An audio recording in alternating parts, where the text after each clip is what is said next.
Hello नमस्कार साथियों, GCP science class में आपका हार्दिक अभिनंदन है। जैसा कि भाई आप लोगों का चल रहा है फिजिक्स और केमिस्ट्री का आंसर पेपर और फिजिक्स के अंदर सेट नंबर दूसरा चल रहा है, जिसके अंदर प्रश्न नंबर 3 तक कंप्लीट कर लिए हैं। आज प्रश्न नंबर चौथे की बारी है और कोड हमारा कौन सा है?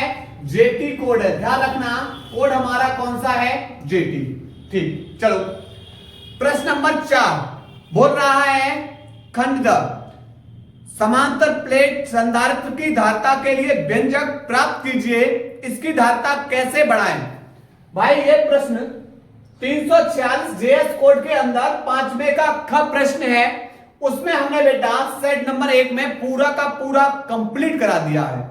आप लोग जाइए और वहां पर जाके इस क्वेश्चंस का अध्ययन करिएगा। चलिए बात करेंगे प्रश्न नंबर ख की। 4 का ख बोल रहा है रेल की दो पटरियां आपस में तथा जमीन से पृथककृत हैं। इन्हें 1 मिली वोल्ट मीटर से जोड़ा गया है। जब इन पर एक ट्रेन 180 किलोमीटर प्रति घंटा की चाल से दौड़ती है तो मिली वोल्ट मीटर का पाठ्यांक क्या होगा?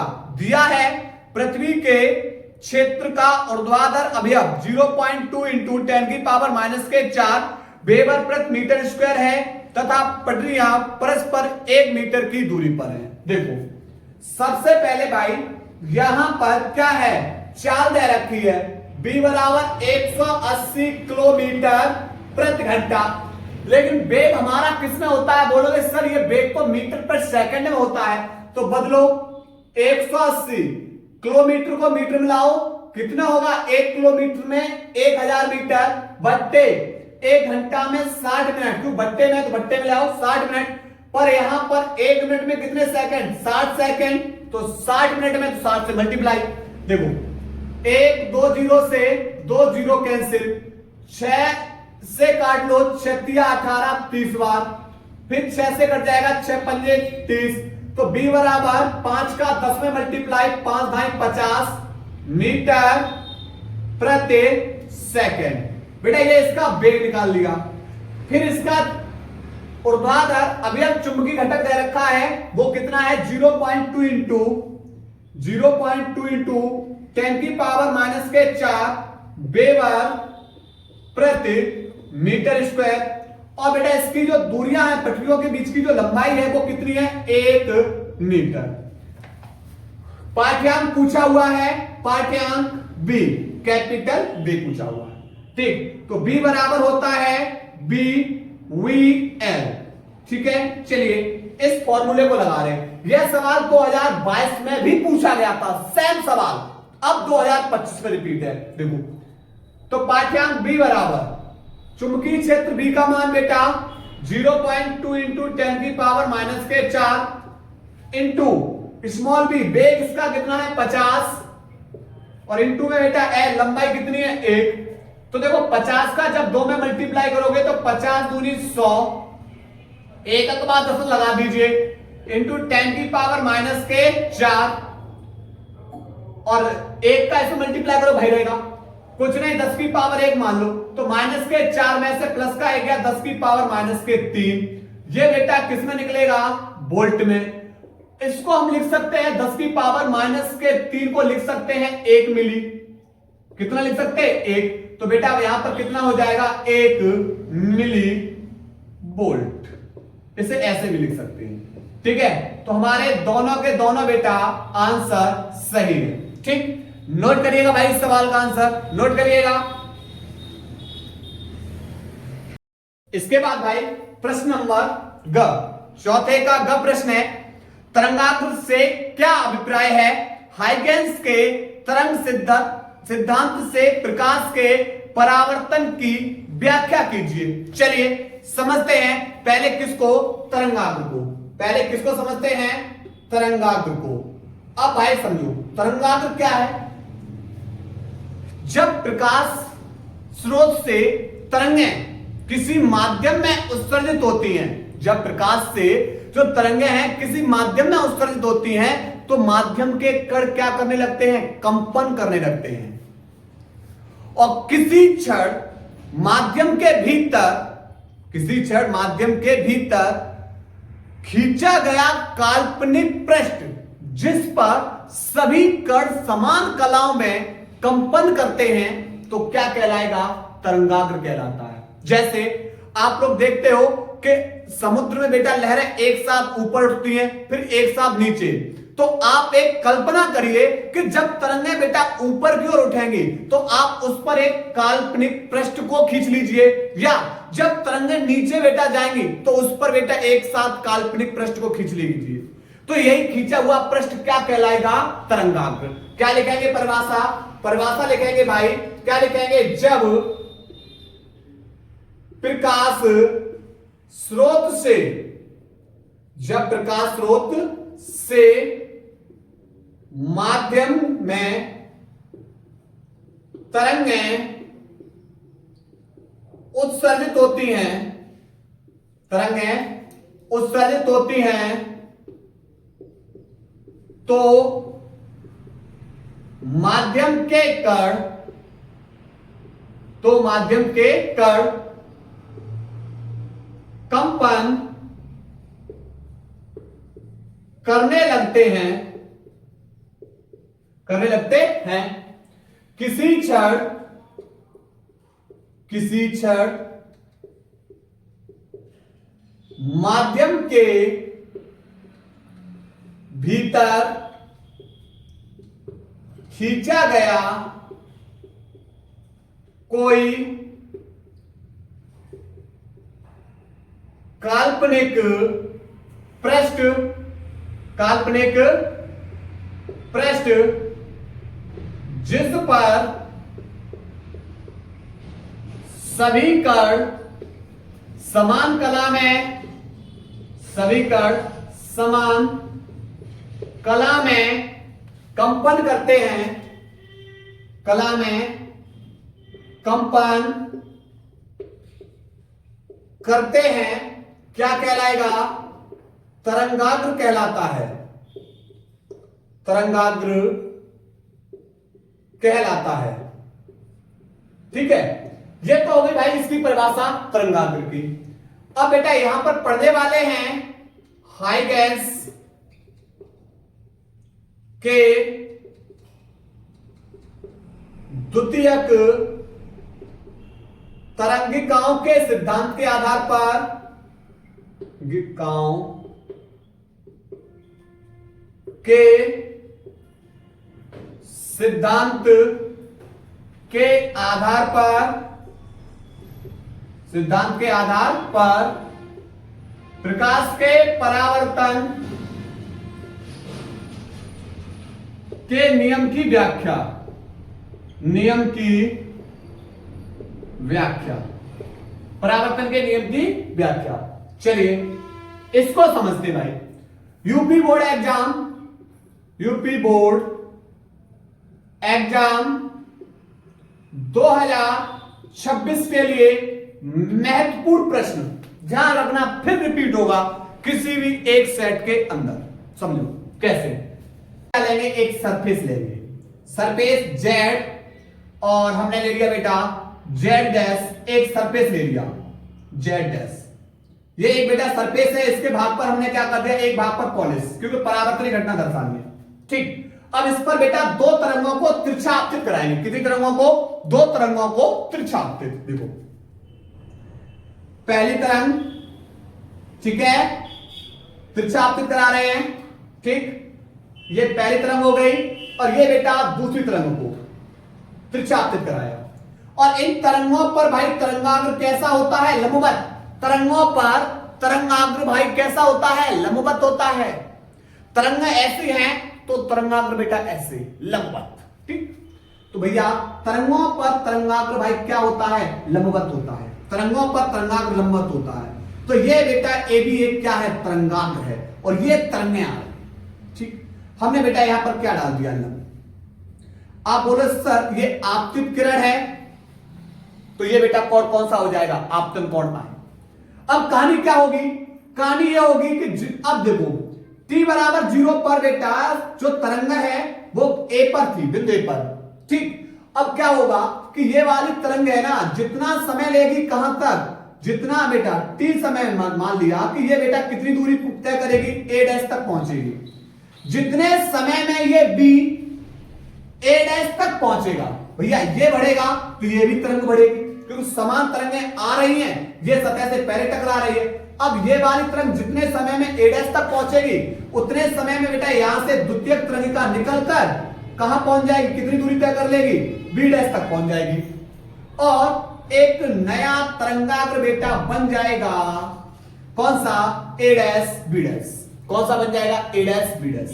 अब बेटा यहां से a डैश से द्वितीयक तरंगिका निकलेगी, इस तरंग को आगे बढ़ाएंगे और एक नया तरंगाग्र बेटा बनाते हुए कौन सा बन रहा है, a डैश b डैश। हम क्या करेंगे भाई, इस पे लंब डाल देंगे। लंब डाल दिया तो ये बेटा एंगल कितना हो गया, ये परावर्तन हो गया। ठीक, चलिए तो ये कहानी बेटा हमारी चित्र की हो चुकी। अब समझो, सबसे पहले भाई आपको पता है कि चाल बराबर क्या होता है, चाल बराबर होता है दूरी बट्टे समय।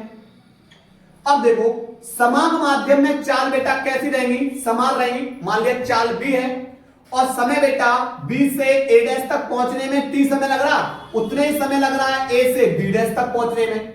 तो यहां पर हम क्या निकाल लेंगे, दूरी निकाल लेंगे। तो दूरी बराबर क्या हो जाएगा, दूरी बराबर हो जाएगा चाल इंटू में समय।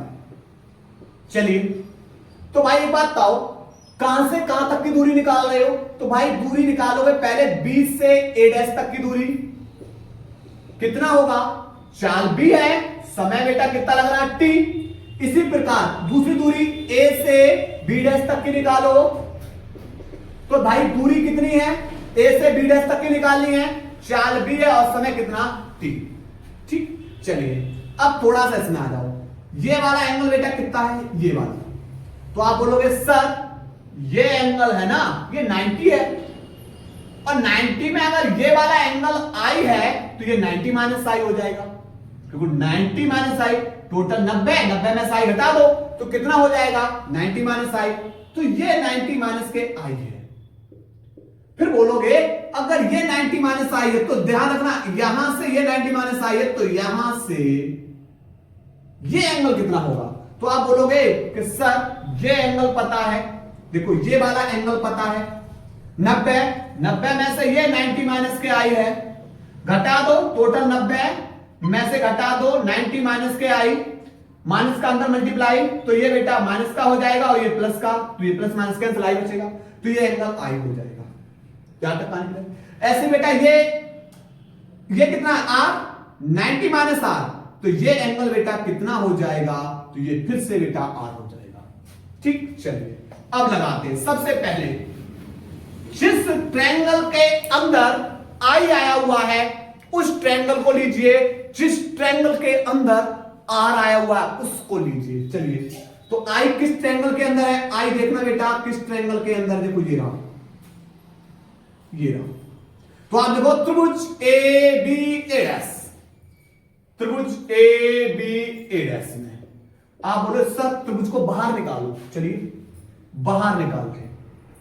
ठीक, यहां से इस तरीके से ये रहा, ये A डैश है, ये B है और ये बेटा A है, एंगल I है। ठीक, कॉर्ड के सामने वाली भुजा बेटा कौन होती है, लंब। ठीक, ये 90 अंश L आकृति है, इसके सामने वाली भुजा बेटा कर्ण, तो बचा कौन, आधार, बचा कौन, आधार। ठीक है, तो चलिए लगा बेटा साइन थीटा बराबर क्या होता है, लंब बट्टे कर्ण। साइन थीटा बराबर क्या होता है, लंब बट्टे कर्ण। तो यहां पर थीटा बेटा कितना है, साइन यहां पर I है बराबर लंब वाली भुजा B A डैश, लंब वाली भुजा B A डैश बट्टे कर्ण, कर्ण वाली भुजा A डैश। ठीक, तो साइन I बराबर B A dash, B A dash बराबर क्या है, B इंटू टी बट्टे A इंटू में A डैश। इसे इक्वेशन नंबर फर्स्ट। इसी प्रकार अब वो ट्रायंगल लीजिए जिसके अंदर R आया हुआ है, तो देखो R यहां पर है, यहां से देखो यहां से R जा रहा है, तो आप बोलोगे A dash B dash A में, A dash B dash A के अंदर, तो त्रिभुज ए डैश बी डैश ए में त्रिभुज को बाहर निकाल दें, त्रिभुज को बाहर निकाल दिया, ए डैश बी डैश ए, ये एंगल बेटा ये वाला देखो यहां से एंगल आर, तो आर कॉर्ड के सामने वाली भुजा लंब, 90 के सामने वाली भुजा कर्ड, बचेगा कौन आधार, ठीक। लगाओ साइन थीटा, साइन थीटा की जगह बेटा आर बराबर लंब वाली भुजा ए बी डैश बट्टे कर्ड वाली भुजा ए डैश, तो यहां पर साइन आर बराबर ए बी डैश, तो देखो ए बी डैश बराबर क्या है बी इंटू में टी बट्टे ए डैश, समीकरण नंबर 2, ठीक। चलिए समीकरण 1 व 2 की तुलना करने पर, समीकरण 1 व 2 की तुलना करने पर, तो आप बोलोगे तुलना करने पर मिल रहा है कि सर इनकी RHS दोनों की बराबर है, तो जब RHS बराबर तो LHS बराबर कर दो, तो साइन I इक्वल टू बेटा क्या होगा साइन R, इसी को तो सिद्ध करना था। और यहां पर ये बेटा I क्या है कॉर्ड और R क्या है कॉर्ड, तो chord I equal to chord R, ठीक है। ये हो गई प्रकाश के परावर्तन के नियम की व्याख्या। थोड़ा सा इस चित्र के बारे में और लिखना है, तो एक बार पहले आप इसका स्क्रीनशॉट लीजिए, फिर उसके बाद चित्र के बारे में थोड़ा लिख दे रहे हैं।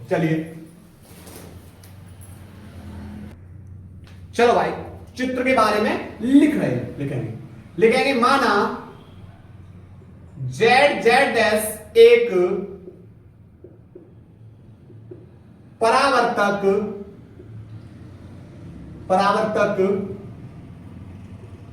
पृष्ठ है जिस पर समतल तरंगाग्र AB को तिरछा आपतित कराते हैं, ठीक है।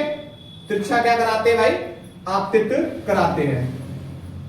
यहां पर बेटा रफ कर दिया गया है, ठीक है, ये रहा, ठीक, तिरछा आपतित कराते हैं, ठीक। उसके बाद बेटा लिखेंगे माना t बराबर 0 पर तरंगाग्र बिंदु A पर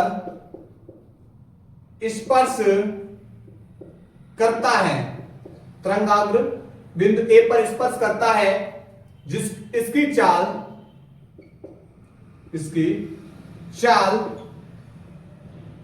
v है। तरंगाग्र B को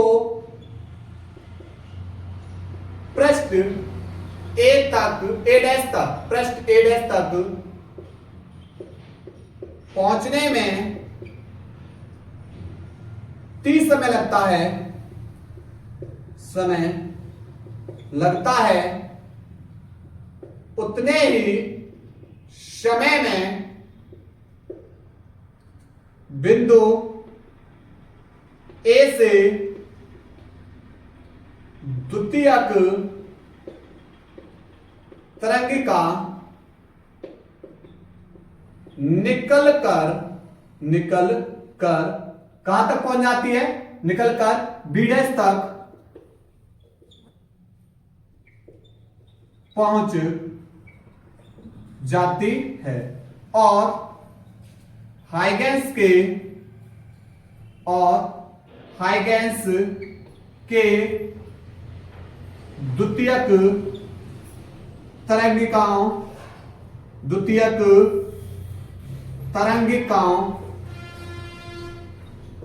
के आधार पर, द्वितीयक तरंगिकाओं के सिद्धांत के आधार पर, द्वितीयक तरंगिकाओं के सिद्धांत के आधार पर तरंगाग्र नया तरंगाग्र A डैश B डैश बनाती है, नया तरंगाग्र A डैश B डैश बनाती है, ठीक है। अब ले लीजिए बेटा इसका स्क्रीनशॉट।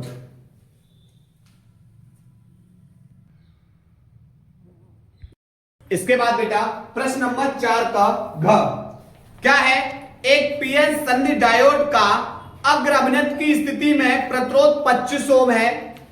अग्र अभिनत विभव में कितना परिवर्तन किया जाए कि धारा में 2 मिली एंपियर का परिवर्तन हो जाए। देखो सबसे पहले बेटा क्या है कि यहां पर पीएन संधि डायोड की अग्र अभिनत की स्थिति में, अग्र अभिनत की स्थिति में जो प्रतिरोध है, प्रतिरोध R बराबर कितना है 25 ओम, ठीक है। और अग्र अभिनत विभव में कितना परिवर्तन किया जाए, विभव में परिवर्तन पूछा है भाई कि धारा में 2 मिली एंपियर का परिवर्तन हो। देखो यहां पर धारा में जो परिवर्तन है बेटा 2 मिली एंपियर का है। देखो मिली को हटाओ, 10 की पावर माइनस के 3 से मल्टीप्लाई, धारा किसमें आ जाएगी एंपियर में। आप लोग फॉर्मूला पढ़ के आए, डेल्टा बी बराबर डेल्टा आई इंटू में आप, ठीक है। तो लगा दो बेटा डेल्टा बी का मान 2 गुणा 10 की पावर माइनस के 3, आर का मान 25।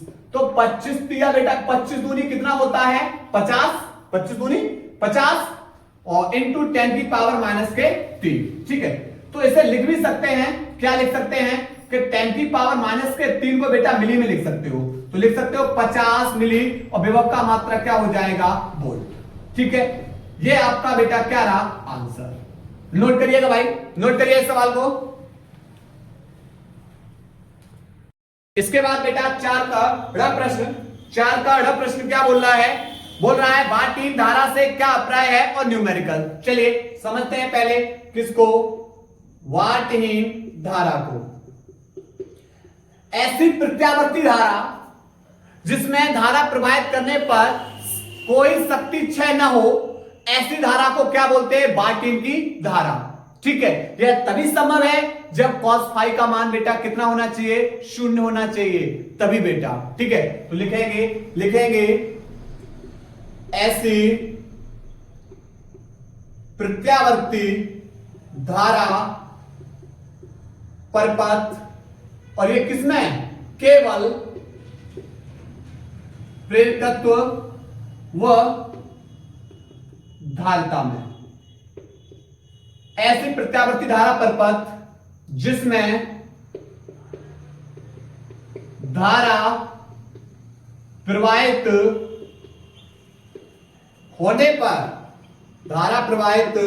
होने पर शक्ति क्षय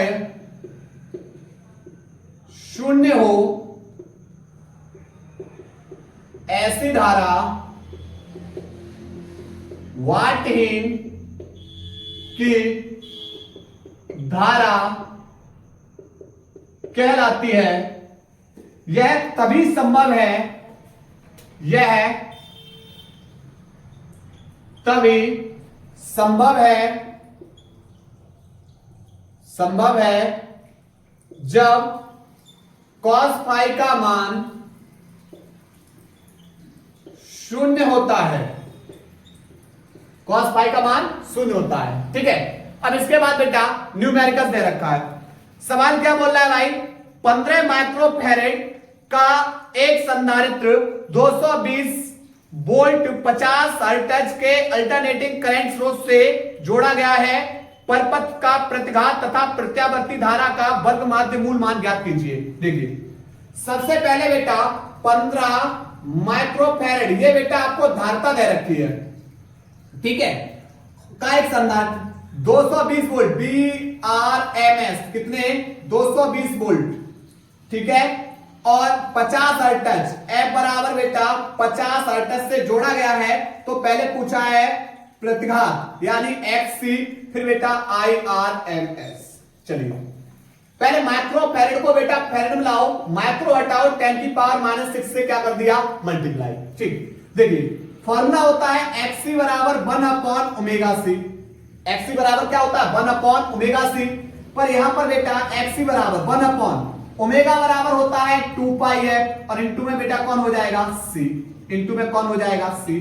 चलिए मान लगाओ, तो XC बराबर 1/2 पाई का मान 3.14 इंटू में एफ कितना है 50 अटैच इंटू में अब बेटा सी का मान लगाओ 15 इंटू 10 की पावर -6।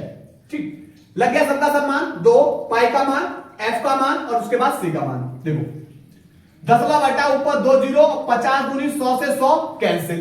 ठीक अब जे माइनस का 6 ऊपर भेज दो तो किसके पहुंच जाएंगे प्लस के 6 बट्टे 15 का मल्टीप्लाई कर दो 15 चौगु 60 15 एक 15 और 6 21 15 और 6 21 और 15 3 45 और 2 कितना हो जाएगा 47। ठीक है अब इसे बेटा लिख लो कितने जीरो है 6 जीरो तो 1 2 3 4 5 और 1 6 लिख लिया 6 जीरो और बट्टे 47 10 1 जीरो से 1 जीरो कैंसिल इसका भाग इसमें कर देंगे 471 का भाग यहां पर बेटा 5 जीरो रह जाएंगे 1 2 3 4 और 1 5। ठीक है यानी अब देखो 4 दूनी 8 लगभग 2 बार चला जाएगा 2 1 कम 2 2 सत्ते 14 2 चौगु 8 और 1 9। ठीक है बचेगा 8 यहां पर बेटा बचेगा 5 कुछ नहीं बचेगा 0 एक बार चला जाएगा फिर बेटा यहां पर कितना बचेगा 9 और 17 में से यहां पर 0 बचेगा और यहां पर 1। ठीक है फिर 0 बचेगा फिर से 2 बार चला जाएगा 942 बेटा कितना बचेगा यहां 8 और यहां पर बचेगा 5 4 और यहां 1 10 लगाओ 0 4 दिया बेटा 3 बार चला जाएगा तो यहां से 212.3 ओम ये निकाल लिया हमने एक्स। ठीक अब हमें क्या निकालना है हमें निकालना है IRMS तो IRMS बराबर होगा BRMS बट्टे उसका प्रतिरोध। ठीक चलिए लगा दीजिए बेटा फॉर्मूले के अंदर सॉल्विंग सवाल हो चुका तो IRMS बराबर BRMS का मान बेटा कितना है 220 बट्टे प्रतिरोध 212.3 10 बटा बेटा 0। ठीक है भाग दे दो 1 पॉइंट कुछ बार चला जाएगा एक बार गया बचेगा यहां पर 7। ठीक है 7 बचेगा और यहां पर बेटा बचेगा 9 में 7 यहां 0 फिर यहां पर 0 अब भाग जाए 10 लगा 0 क्या इसका भाग इसमें जाएगा नहीं भाग टूटे बिंदी फिर 0 तो 2 3 6 3 बार तो IRMS बराबर हो जाएगा 1.03 एम्पियर। उम्मीद है भाई आप लोगों को सवाल समझ में आए होंगे तो आज की क्लास को हम यहीं तक ब्रेक कर रहे हैं नेक्स्ट में बेटा 5वें क्वेश्चंस को हम हल कराएंगे। अगर आप लोगों को लग रहा है कि आपका ये भाई आप लोगों के प्रति दिन रात मेहनत कर रहा है तो आप लोग प्लीज खुलकर आप बेटा सपोर्ट करिए। हम अपनी क्लास को यही ब्रेक कर रहे हैं। धन्यवाद।